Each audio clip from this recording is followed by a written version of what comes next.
So hello everyone, welcome to Bada Paisa. हमारे YouTube subscriber के लिए एक बहुत बढ़िया न्यूज़ है। हमने जो बेसिक कोर्स है वो हमने फ्री ऑफ कॉस्ट YouTube पर अभी आप सबके लिए अपलोड कर रहे हैं हम, जिसमें आपको टेक्निकल एनालिसिस से रिलेटेड सारी चीज़ें फ्रॉम A to Z सारी चीज़ें आपको वहाँ पर मिलने वाली है। सो हमारे बेसिक कोर्स का जो पहला पार्ट है वो है कैंडलस्टिक एंड देयर पैटर्न्स। अब कैंडल फॉर्म कैसे होती है सबसे पहले हम वो देखते हैं। सो प्राइजेस ओपन होते हैं एक पर्टिकुलर प्राइस पर, उसके बाद प्राइजेस दिन भर में कहीं एक हाई बनाते हैं, उसके बाद दिन में कहीं ना कहीं एक लो बनाते हैं और डे एंड में वो क्लोज होते हैं। तो कौन से प्राइस हमें यहाँ पर मिलते हैं? यहाँ पर हमें मिलती है ओपन प्राइस, यहाँ पर हमें मिलती है हाई, यहाँ पर हमें मिलती है लो प्राइस और यहाँ पर हमें मिलता है क्लोज प्राइस। सो पूरे दिन भर में हमें ये चार प्राइजेस हमें मिलती है और ये चारों प्राइजेस को जब हम एक ग्राफिकल रिप्रेजेंटेशन करते हैं तो हमें कैंडल्स मिलती है। सो बुलिश डे हम कब कहते हैं? जब प्राइजेस ओपन नीचे होते हैं और प्राइजेस क्लोज ऊपर की तरफ होते हैं। यहाँ दिन भर हाई बनता है और यहाँ डे का लो बनता है। सो ग्रीन कैंडल कब फॉर्म होती है? When close is greater than opening price. जब क्लोज ओपन प्राइस से ज्यादा होता है तो एक ग्रीन कैंडल बनती है। अब रेड कैंडल कब फॉर्म होती है वो देखते हैं। रेड कैंडल ओपन यहाँ पर होती है, यहाँ पर क्लोज होती है, यहाँ पर कैंडल का हाई होता है और यहाँ पर कैंडल का लो होता है। सो बेरिश कैंडल कब बनती है? रेड कैंडल कब फॉर्म होती है? जब close is less than opening price. सिर्फ यही एक डिफरेंस है जिससे कैंडल का जो कलर है वो चेंज होता है, red to green, green to red. अब जब हम कैंडल की बात कर रहे हैं, कैंडल का ये जो पार्ट होता है इसे हम कहते हैं बॉडी। ये होती है कैंडल की रियल बॉडी। सो इस पार्ट को हम क्या कहते हैं? इसको हम कहते हैं विक या फिर शैडो। सो कैंडल इस तरह से फॉर्म होती है। बेरिश कैंडल किस तरह से फॉर्म होती है और बुलिश कैंडल किस तरह से फॉर्म होती है ये हमने अब देख लिया। सो बेसिकली कैंडल कैसे बनती है, ये जो चार प्राइजेस हमने देखे, ओपन, हाई, लो और क्लोज, ये जो चार इंपॉर्टेंट प्राइजेस है इससे आप कैंडल को ड्रॉ कर सकते हो और कैंडल को देख के आप ये बता सकते हो कि आज का दिन बेरिश था या बुलिश था, आज मार्केट किसकी गिरफ्त में था, बुल्स के या फिर बियर्स के। आप सिर्फ कैंडल्स को देख के आइडेंटिफाई कर सकते हो। सो आगे बढ़ते हैं। जो हमारा आज का पहला और बहुत इंपॉर्टेंट जो कैंडलस्टिक है उसका नाम है हैमर एंड हैंगिंग मैन। अब सबने हैमर देख रखा होगा। हैमर किस तरह से नजर आता है मैं आपको यहाँ पर ड्रॉ करके दिखाने की कोशिश करता हूँ। सो यहाँ पर कलर इंपॉर्टेंट नहीं होता है। सो हैमर कैसे नजर आता है? हैमर नजर कुछ इस तरह से नजर आता है। सो हैमर को हम किस तरह से डिफाइन करेंगे? हैमर का जो रियल बॉडी होता है ये बहुत स्मॉल होता है और जो विक होता है, जो हम शैडो जिसे कहते हैं, ये क्या होता है? ये बॉडी से लगभग 2 टाइम्स होना चाहिए। जितना बॉडी का लेंथ है उससे डबल इसका साइज होना चाहिए, तब हम इसको कहेंगे हैमर। अब हैमर और हैंगिंग मैन दोनों सिमिलर कैंडलस्टिक है, लेकिन इनका रिलेवेंस तब होता है कि ये फॉर्म कहां पर हो रहे। क्या ये एक डाउन ट्रेंड में फॉर्म हो रही है या फिर एक अप ट्रेंड में फॉर्म हो रही है? जब हैमर एक डाउन ट्रेंड में फॉर्म होती है तो उसे हम कहते हैं हैमर कैंडलस्टिक पैटर्न, और यही हैमर जब एक अप ट्रेंड में फॉर्म होती है तब हम उसको क्या कहते हैं? Hanging man. सो हम दोनों एग्जांपल को एक बार समझ लेते हैं कि किस तरह से ये कैंडल्स फॉर्म होती है। मार्केट में प्रीवियसली एक डाउन ट्रेंड चल रहा था और जब डाउन ट्रेंड चल रहा था तब हमने देखा कि यहाँ पर बियर्स ने कोशिश किया प्राइजेस को नीचे लेके जाने की, लेकिन बुल्स एक्टिव हो गए और उन्होंने मार्केट को बिल्कुल उस कैंडल के हाई के पास लेके जाकर क्लोज कर दिया। तो इस दिन क्या हुआ? ये कैंडलस्टिक पैटर्न को देख के पता चल रहा है कि यहाँ पर बुल्स ने कोशिश किया प्राइजेस को ऊपर लेके जाने की। मतलब कहीं ना कहीं ये बुलिश इंडिकेटर होता है कि ये जो डाउन ट्रेंड बन रहा था ये आगे सस्टेन होने के चांसेस आर वेरी लेस और हो सकता है कि यहाँ से प्राइजेस ऊपर की तरफ जा सकते हैं। अब हमने देख लिया कि हैमर कैंडल कब फॉर्म होता है। अब हैमर कैंडल को लेके आप ट्रेड कैसे कर सकते हो? सो जब हैमर कैंडल के बाद एक बुलिश कैंडल फॉर्म होता है और जब हैमर कैंडल का जो हाई था ये ब्रीच हो जाता है, क्या हो रहा है? यहाँ पर एक ग्रीन कैंडल फॉर्म हो गई है और इसने जो इसका हाई है वो ब्रीच कर दिया है। किसका हाई ब्रीच कर दिया है? इसने हाई ब्रीच कर दिया है, हैमर कैंडल का हाई इसने ब्रीच कर दिया है। तो हम एंट्री कहाँ पर लेंगे? हमारी एंट्री होगी यहाँ पर, इस लेवल के आसपास हमारी एंट्री होगी और स्टॉप लॉस हम कहाँ पर प्लेस करेंगे? स्टॉप लॉस हम प्लेस करेंगे यहाँ पर, हमारा स्टॉप लॉस होना चाहिए। अब टारगेट आप कितना ले सकते हो? टारगेट जितना इस हैमर का साइज है उसका 2 टाइम्स आपका टारगेट होना चाहिए। सो जो भी आपका टारगेट होगा हैमर के साइज के लगभग 2 टाइम्स आपका टारगेट होना चाहिए। अब हैंगिंग मैन को समझते हैं। हैंगिंग मैन कब फॉर्म होता है और उसके ऊपर हम ट्रेड कब ले सकते हैं। सो हैमर और hanging man similar candlestick pattern है, बट वो कहाँ पर फॉर्म होते हैं दैट इज वेरी इंपॉर्टेंट। सो यहाँ पर एक हम हैमर कैंडल को ड्रॉ कर लेते हैं। अब प्रीवियसली क्या हो रहा था वो बहुत इंपॉर्टेंट है। प्रीवियसली यहाँ पर क्या हो रहा था, प्रीवियसली यहाँ पर एक अप ट्रेंड चल रहा था और अप ट्रेंड में क्या हुआ, यहाँ पर टॉप पर एक हैमर बनी है, इसे हम क्या कहेंगे, हैंगिंग मैन कहेंगे। अब हैंगिंग मैन कैंडल जब फॉर्म होती है तो इसका मतलब क्या होता है, बियर्स ने कोशिश किया यहाँ पर प्राइजेस को नीचे लाने की, लेकिन बुल्स बहुत स्ट्रांग थे, प्रीवियस ट्रेंड अप ट्रेंड चल रहा था, तो उन्होंने कोशिश किया प्राइजेस को ऊपर लेके जाकर क्लोज किया, बिल्कुल हाई के पास जाके क्लोज हो गया। बट ये एक हैमर कैंडल है, ये एक सिग्नल होता है कि इसके बाद यहाँ पर एक डाउन ट्रेंड की शुरुआत हो सकती है। अब हैंगिंग मैन कैंडलस्टिक पैटर्न पर आप ट्रेड कब करोगे, इस हैंगिंग मैन कैंडल का जब लो ब्रीच होगा तो यहाँ पर हमारी एंट्री होगी, ये हमारी एंट्री पॉइंट होगा, यहाँ पर क्या होगी, हमारी एंट्री होगी। स्टॉप लॉस कहाँ पर हम प्लेस करेंगे, स्टॉप लॉस हम प्लेस करेंगे हैंगिंग मैन के जस्ट ऊपर हम इसको प्लेस करेंगे, तो यहाँ पर हमारा स्टॉप लॉस होना चाहिए हैंगिंग मैन कैंडलस्टिक पैटर्न पर। टारगेट कितना होना चाहिए, जितना लेंथ इस हैमर कैंडल का है इसके 2 टाइम्स हमारा टारगेट होना चाहिए। तो टारगेट हमारा कितना रहेगा, टारगेट हमारा रहेगा 2 टाइम्स हमारा टारगेट रहेगा हैंगिंग मैन का जो लेंथ है उसके 2 टाइम्स हमारा टारगेट रहेगा। सो यहाँ पर हमें पता चला कि एंट्री कहाँ पर लेनी है, स्टॉप लॉस कहाँ पर प्लेस करना है। जब हैमर फॉर्म होता है अप ट्रेंड में तो हम उसे हैंगिंग मैन कहते हैं। अब उसके बाद जो कैंडलस्टिक पैटर्न है वो है inverted hammer and shooting star. अब हमने हैमर देखा था कि हैमर किस तरह से नजर आता है, अब गेस करिए कि इन्वर्टेड हैमर कैसे नजर आएगा। सिर्फ हैमर को अगर हम उल्टा रख दे तो वो फॉर्म होता है इन्वर्टेड हैमर। तो देखते कैसा नजर आता है इन्वर्टेड हैमर। सो बॉडी यहाँ पर छोटी बॉडी होगी और वीक कैसा होगा, वीक बड़ा होगा। अब यहाँ पर क्या हो रहा है, हैमर को हमने उल्टा रख दिया है और इसे हम क्या कहेंगे, इन्वर्टेड हैमर। अब इन्वर्टेड हैमर फॉर्म कहाँ पर होता है, that is very important. Inverted hammer और शूटिंग स्टार दिखने में सेम कैंडलस्टिक पैटर्न है, लेकिन वो फॉर्म कहाँ पर हो रहे वो डिफाइन करता है उनका सिग्निफिकेंस। प्रीवियसली क्या चल रहा है, यहाँ पर एक डाउन ट्रेंड चल रहा है और डाउन ट्रेंड में यहाँ पर एक इन्वर्टेड हैमर फॉर्म हुआ है। अब इन्वर्टेड हैमर में क्या हुआ, बुल्स ने कोशिश किया ऊपर लेके जाने की, लेकिन बियर्स बहुत ज्यादा स्ट्रांग थे, प्रीवियस ट्रेंड अब एक डाउन ट्रेंड चल रहा था, तो उन्होंने कोशिश क्या किया, यहाँ पर इसको नीचे की तरफ लेकर आ गए। लेकिन जब इन्वर्टेड हैमर फॉर्म होता है, नेक्स्ट कैंडल कौन सा फॉर्म होता है, दैट इज वेरी इंपॉर्टेंट। अगर इसके बाद एक ग्रीन कैंडल फॉर्म हुआ और इस इन्वर्टेड हैमर का जो हाई है ये ब्रीच होता है, यहाँ पर नेक्स्ट कैंडल इसके बाद क्या फॉर्म हुई, एक ग्रीन कैंडल यहाँ पर फॉर्म हुई और ग्रीन कैंडल ने क्या कर दिया, इस जो इन्वर्टेड हैमर है इसका जो हाई है इसे ब्रेक कर दिया। जब वो इसे हाई को ब्रेक कर देती है तो यहाँ पर क्या होगी, यहाँ पर होगी हमारी एंट्री। स्टॉप लॉस हम कहाँ पर प्लेस करेंगे, स्टॉप लॉस हम प्लेस करेंगे बिल्कुल इन्वर्टेड हैमर के नीचे। हमारा क्या होना चाहिए, यहाँ पर हमारा होना चाहिए स्टॉप लॉस। और टारगेट कितना होगा, टारगेट होगा इस इन्वर्टेड हैमर का 2 टाइम्स हमारा टारगेट होना चाहिए। सो टारगेट यहाँ पर हमारा होगा 2 टाइम्स का हमारा यहाँ पर टारगेट होगा। ये हो गया इन्वर्टेड हैमर। शूटिंग स्टार क्या होता है, सबसे पहले शूटिंग स्टार को हम ड्रॉ कर लेते हैं। शूटिंग स्टार नजर किस तरह से आता है उसे देख लेते हैं। शूटिंग स्टार को ड्रॉ कर लेते हैं, सेम इन्वर्टेड हैमर की तरह ही कैंडलस्टिक पैटर्न है, लेकिन ये कहां पर फॉर्म हुआ, दैट इज वेरी इंपॉर्टेंट। अब इससे प्रीवियस में क्या हो रहा है, यहाँ पर एक अप ट्रेंड चालू था, अप ट्रेंड यहाँ पर चल रहा था और उसके बाद यहाँ पर ये कैंडलस्टिक पैटर्न फॉर्म हुआ है, इसे हम क्या कहते हैं, शूटिंग स्टार। अब शूटिंग स्टार क्या बता रहा है कि एक प्रीवियस अप ट्रेंड चल रहा था, एक ग्रीन कैंडल ओपन हुई, लेकिन बियर्स ने क्या किया, उसे हाई से लो के बिल्कुल आसपास लाके इसे क्लोज कर दिया। तो इस कैंडलस्टिक पैटर्न को हम क्या कहते हैं, शूटिंग स्टार। और शूटिंग स्टार पर हम ट्रेड कब लेंगे, एक रेड कैंडल फॉर्म होगी और वो इस कैंडल का मतलब इस शूटिंग स्टार का जो लो है इसको ब्रीच कर देती है। यहाँ पर इसका लो है, ये लो ब्रीच हो गया, तो यहाँ पर क्या होगी, हमारी एंट्री। अब हम स्टॉप लॉस कहाँ पर प्लेस करेंगे, स्टॉप लॉस हम प्लेस करेंगे इस शूटिंग स्टार का जो हाई है, यहाँ पर हमारा क्या होगा, यहाँ पर होगा हमारा स्टॉप लॉस।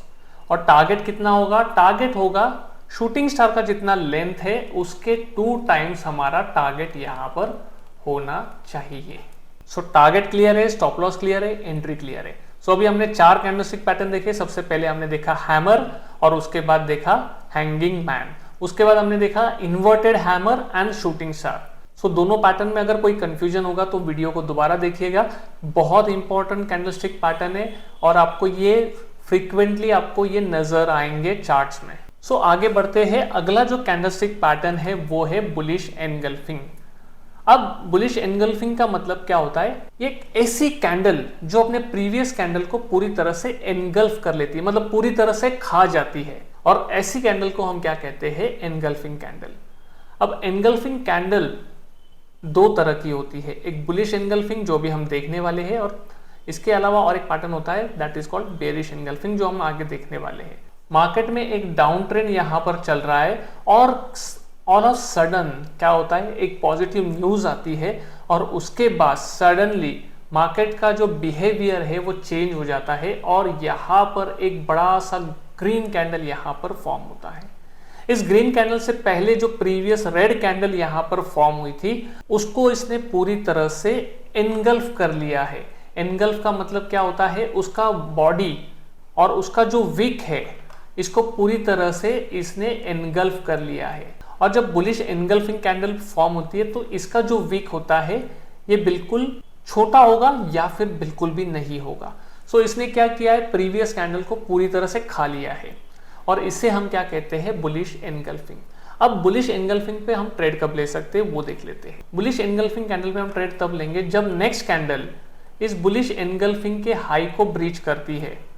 इसके हाई को जैसे ही ब्रीच करती है हम यहाँ पर अपने एंट्री करेंगे। यहाँ पर क्या होगी? हमारी एंट्री। स्टॉप लॉस कहाँ पर होगा हमारा? स्टॉप लॉस होगा हमारा इस एनगल्फिंग कैंडल का लो। सो यहाँ पर हम क्या करेंगे? स्टॉप लॉस को अपने प्लेस करेंगे। और टारगेट क्या होगा? इस एनगल्फिंग कैंडल का 2 टाइम्स ये क्या होना चाहिए? हमारा टारगेट। सो बुलिश एनगल्फिंग में हमारे लिए इंपॉर्टेंट ये है कि यहाँ पर प्रीवियस ट्रेंड जो है एक डाउन ट्रेंड होना चाहिए और डाउन ट्रेंड के बाद जो एक ग्रीन कैंडल फॉर्म हुई है बॉटम में, इस कैंडल ने प्रीवियस रेड कैंडल को पूरी तरह से एनगल्फ कर लेना चाहिए, मतलब उसे पूरी तरह से खा लिया हो, तब हम उसे क्या कहेंगे? Bullish engulfing. अभी जैसे हमने बुलिश एनगल्फिंग देखा था, बेरिश एनगल्फिंग वैसी ही कैंडल फॉर्म होती है, लेकिन ये फॉर्म कहां पर होगी? ये फॉर्म होगी एक अप ट्रेंड में। मार्केट में क्या चल रहा है? एक अप ट्रेंड चल रहा है, यहाँ पर एक अप ट्रेंड चल रहा है और यहाँ पर एक कैंडल फॉर्म हुई है। यहाँ पर ग्रीन कैंडल और ग्रीन कैंडल का यहाँ पर हम एक विक यहाँ पर ड्रॉ कर लेते हैं और उसके बाद क्या होता है? एक रेड कैंडल फॉर्म होती है जो पूरी तरह से इस ग्रीन कैंडल को एनगल्फ कर लेती है। सो एक रेड कैंडल फॉर्म हुई है और उसने क्या किया है? ये ग्रीन कैंडल को पूरी तरह से एनगल्फ कर लिया है और ऐसा जब होता है तब हम इसे क्या कहते हैं? Bearish engulfing candlestick pattern. So entry हम यहां पर कब लेंगे? एंट्री हम तब लेंगे जब इस कैंडल का जो लो है ये ब्रीच होगा, इसके नीचे हमारी एंट्री होगी। मतलब यहां पर एक कैंडल फॉर्म हुई है जिसने क्या किया है? इस कैंडल का लो ब्रीच कर दिया है और हमारा स्टॉप लॉस कहां पर होगा? स्टॉप लॉस हमारा होगा इस एनगल्फिंग कैंडल के हाई के ऊपर, हमारा यहाँ पर स्टॉप लॉस होगा, यहाँ पर हमारी एंट्री होगी और टारगेट हमारा क्या होगा? टारगेट हमारा होगा 2 टाइम्स ऑफ जो एनगल्फिंग कैंडल है उसका 2 टाइम्स हमारा टारगेट होना चाहिए। सो हमने 2 कैंडलस्टिक पैटर्न देखे, बुलिश एनगल्फिंग और बेरिश एनगल्फिंग। बुलिश एनगल्फिंग तब फॉर्म होता है जब एक डाउन ट्रेंड चल रहा है और वहां पर एक ऐसी कैंडल फॉर्म हुई जो प्रीवियस कैंडल को पूरी तरह से एनगल्फ कर रही है। बेरिश एनगल्फिंग क्या होता है? जब एक अप ट्रेंड चल रहा है और एक ऐसी कैंडल रेड कैंडल फॉर्म हुई है जिसने प्रीवियस ग्रीन कैंडल को पूरी तरह से एनगल्फ कर लिया है। अभी हमने देखा बेरिश एनगल्फिंग देखा, बुलिश एनगल्फिंग देखा। अब पियर्सिंग लाइन क्या होते हैं अभी हम उसे देख लेते हैं। मार्केट में एक डाउन ट्रेंड चल रहा था और यहाँ पर एक कैंडल फॉर्म होती है, रेड कैंडल फॉर्म होती है और उसके बाद एक ग्रीन कैंडल फॉर्म होती है जो इसके 50% बॉडी को कवर कर लेती है। सो इसने क्या किया? प्रीवियस कैंडल के 50% इज वेरी इंपॉर्टेंट, 50% बॉडी को इसने कवर कर दिया और उसके बाद क्या होता है? यहाँ पर एक ग्रीन कैंडल यहाँ पर फॉर्म होती है। अब हम इस केस में ट्रेड कहाँ पर लेंगे वो बहुत इंपॉर्टेंट है। ट्रेड हम लेंगे इस रेड कैंडल का हाई ब्रीच होने के बाद हम यहाँ पर ट्रेड इनिशिएट करेंगे। स्टॉप लॉस हम कहां पर प्लेस करेंगे? स्टॉप लॉस हम प्लेस करेंगे यहां पर, जो इस स्विंग का लो है यहां पर हम स्टॉप लॉस प्लेस करेंगे। इसके ऊपर हमारी एंट्री होगी और ये डिस्टेंस से लेके इस हाई से लेके इस लो तक जितना भी डिस्टेंस है इसका 2 टाइम्स हमारा टारगेट होना चाहिए पियर्सिंग लाइन में। अब नेक्स्ट कैंडलस्टिक पैटर्न को देखते हैं जो है डार्क क्लाउड। अब प्रीवियसली यहाँ पर एक अप ट्रेंड चल रहा था और यहाँ पर एक ग्रीन कैंडल यहाँ पर फॉर्म होती है। सो यहाँ पर एक ग्रीन कैंडल फॉर्म हुई है, इस ग्रीन कैंडल की ये विक नजर आ रहे हैं और इसके बाद क्या होता है, एक रेड कैंडल फॉर्म होती है और वो क्या करती है, वो इस कैंडल का 50% कवर कर लेती है। सो इसने क्या किया, अब यहाँ पर 50% इस ग्रीन कैंडल को कवर कर लिया। सो ये बहुत इंपॉर्टेंट है 50%। और अब क्या हो रहा है, इसके बाद एक नेक्स्ट कैंडल फॉर्म होती है, एक रेड कैंडल फॉर्म होती है और वो क्या करती है, इस ग्रीन कैंडल का जो लो है इसको ब्रीच कर देती है। अब क्या हुआ है, यहाँ पर लो ब्रीच हुआ है तो यहाँ पर होगी हमारी एंट्री, ये हुई हमारी एंट्री। यहाँ पर हम स्टॉप लॉस प्लेस करेंगे और टारगेट क्या होगा, इस लो से लेके इस हाई तक जितना भी डिस्टेंस है इसका 2 टाइम्स हमारा टारगेट यहाँ पर होना चाहिए डार्क क्लाउड में। डार्क क्लाउड और पियर्सिंग लाइन दोनों सेम है, लेकिन ये फॉर्म कहां पर हो रहा है, that is very important. Piercing line form होती है एक डाउन ट्रेंड में और डार्क क्लाउड फॉर्म होता है एक अप ट्रेंड में। जो डार्क क्लाउड की जो कैंडल है या फिर पियर्सिंग लाइन की जो कैंडल है, इसने मिनिमम 50% इज वेरी इंपॉर्टेंट, 50% से ज्यादा एरिया उसका कवर कर लिया है, तब हम उसे पियर्सिंग लाइन या फिर डार्क क्लाउड कहेंगे जिस ट्रेंड में वो बनी है। अगर वो अप ट्रेंड में बनी है तो हम उसे कहेंगे डार्क क्लाउड, अगर वो डाउन ट्रेंड में बनी है तो उसे हम कहेंगे पियर्सिंग लाइन। अब अगला जो कैंडलस्टिक पैटर्न है ये है मॉर्निंग स्टार। ये 3 कैंडल का बना हुआ होता है। मार्केट में यहाँ पर एक डाउन ट्रेंड चल रहा है, यहाँ पर एक रेड कैंडल फॉर्म हुई है बॉटम में। उसके बाद क्या हुआ है, यहाँ पर एक छोटी सी कैंडल फॉर्म हुई है जिसे हम डोजी कैंडल कह सकते हैं या फिर जिसकी बॉडी बहुत छोटी है, ऐसी एक कैंडल यहाँ पर फॉर्म हुई है। It can be grey, it can be red, it can be green, doesn't matter. और उसके बाद क्या हुआ है, उसके बाद एक ग्रीन कैंडल यहाँ पर फॉर्म हुई है। ये बहुत इंपॉर्टेंट है, ग्रीन कैंडल फॉर्म हुई है यहाँ पर। फर्स्ट कैंडल कौन सी फॉर्म हुई है, यहाँ पर फर्स्ट कैंडल यहाँ पर फॉर्म हुई है एक रेड कैंडल। उसके बाद एक छोटी सी कैंडल फॉर्म हुई है, कलर डजंट मैटर, जिसकी बॉडी बहुत छोटी है। और तीसरी जो कैंडल यहाँ पर फॉर्म हुई है वो है ग्रीन कैंडल यहाँ पर फॉर्म हुई है, बिग ग्रीन कैंडल यहाँ पर फॉर्म हुई है। तो हम इस कैंडलस्टिक पैटर्न को क्या कहेंगे, इस कैंडलस्टिक पैटर्न को हम कहेंगे, इन तीनों कैंडल को मिलकर हम कहेंगे मॉर्निंग स्टार। अब मॉर्निंग स्टार में ट्रेड कहां पर लेना है वो देख लेते हैं। जब ये ग्रीन कैंडल का हाई ब्रीच होगा, जब इस ग्रीन कैंडल का हाई ब्रीच होगा तो यहां पर क्या होगी, यहां पर होगी हमारी एंट्री। स्टॉप लॉस हम कहां पर प्लेस करेंगे, स्टॉप लॉस हम प्लेस करेंगे जो लोएस्ट पॉइंट है इन तीनों कैंडल का, जो मिडिल की कैंडल है इसका low point will be our stop loss. और इन दोनों का जो डिस्टेंस है, स्टॉप लॉस से लेके जो एंट्री का डिस्टेंस है उसके 2 टाइम्स तक का हमारा टारगेट यहां पर होना चाहिए। टारगेट कितना होना चाहिए, 2 टाइम्स यहां पर हमारा टारगेट होना चाहिए। मॉर्निंग स्टार क्लियर है। अब हम नेक्स्ट कैंडलस्टिक पैटर्न की तरफ बढ़ते हैं जो है इवनिंग स्टार। मॉर्निंग स्टार और इवनिंग स्टार दोनों 3 कैंडलस्टिक पैटर्न है, लेकिन दोनों फॉर्म कहां पर हो रहे हैं, that is very important. Market में एक अप ट्रेंड यहां पर चल रहा था और यहां पर एक ग्रीन कैंडल फॉर्म होती है। सो इसके वीक को हम ड्रॉ कर लेते हैं। और इसके बाद क्या होता है, एक डोजी कैंडल फॉर्म होती है, वो किसी भी कलर की हो सकती है, रेड भी हो सकती है, जरूरी नहीं है कि वो रेड ही होनी चाहिए, ग्रीन, वो ग्रीन भी हो सकती है। सो उसका कलर इंपॉर्टेंट नहीं है, लेकिन उसका बॉडी जो है वो छोटा होना चाहिए। और उसके बाद की जो कैंडल है वो बहुत इंपॉर्टेंट है, वो कौन से कलर की होनी चाहिए, वो कलर होनी चाहिए रेड कलर की। सो यहाँ पर एक बिग रेड कैंडल यहाँ पर फॉर्म होनी चाहिए। इसके हम विक को ड्रॉ कर लेते हैं। सो इस केस में एंट्री हम कहां पर करेंगे, एंट्री हम करेंगे यहाँ पर। इस कैंडल का लो पे हमारा क्या होगा, एंट्री होगा। ये हमारी एंट्री कैंडल होगी, यहाँ पर हमारी एंट्री होगी। स्टॉप लॉस हम कहां पर प्लेस करेंगे, स्टॉप लॉस हमारा प्लेस होगा जो इन तीनों कैंडल का हाई है, जो मिडिल की जो कैंडल है उसका हाई हमारा क्या होगा, स्टॉप लॉस होगा। टारगेट क्या होगा, स्टॉप लॉस से लेके एंट्री तक जितना डिस्टेंस है इसका 2 टाइम्स हमारा टारगेट होना चाहिए। और ये तीनों कैंडलस्टिक पैटर्न को मिलके हम क्या कहेंगे, इस तीनों कैंडलस्टिक पैटर्न को जब बनेगा तब हम इसको कहेंगे evening star. Evening star, morning star दोनों 3 कैंडलस्टिक पैटर्न है, लेकिन ये फॉर्म कहां पर हो रहे हैं वो बहुत इंपॉर्टेंट है। इवनिंग स्टार कहां पर फॉर्म होता है, अप ट्रेंड में फॉर्म होता है। डाउन ट्रेंड में जो 3 कैंडलस्टिक पैटर्न फॉर्म होता है उसे हम क्या कहते हैं, मॉर्निंग स्टार। मतलब वहां से क्या होता है, यहाँ से एक सुबह हो रही है, और यहाँ पर क्या कह सकते हैं हम, यहाँ पर एक शाम हो रही है। एक दिन चल रहा था, दिन के बाद एक शाम हो गई, यहाँ से मार्केट नीचे की तरफ आ सकता है, उसे हम कहेंगे इवनिंग स्टार। सो आज हमने कुछ कैंडलस्टिक पैटर्न आज हमने देखे, जो बेसिक कैंडलस्टिक पैटर्न है। चार्ट को सीखने से पहले जो हमें पता होने चाहिए वो कैंडलस्टिक पैटर्न है। आप इनको एक बार गो थ्रू करिए, इन कैंडलस्टिक पैटर्न को समझ लीजिए, इन कैंडलस्टिक पैटर्न को क्या कहते हैं, कब ये फॉर्म होते हैं, कहाँ पर वो फॉर्म होते हैं, उनके सिग्निफिकेंस क्या है। इस बेसिक सीरीज के सेकेंड पार्ट में आपसे जल्दी मुलाकात होगी। तब तक के लिए हैप्पी ट्रेडिंग।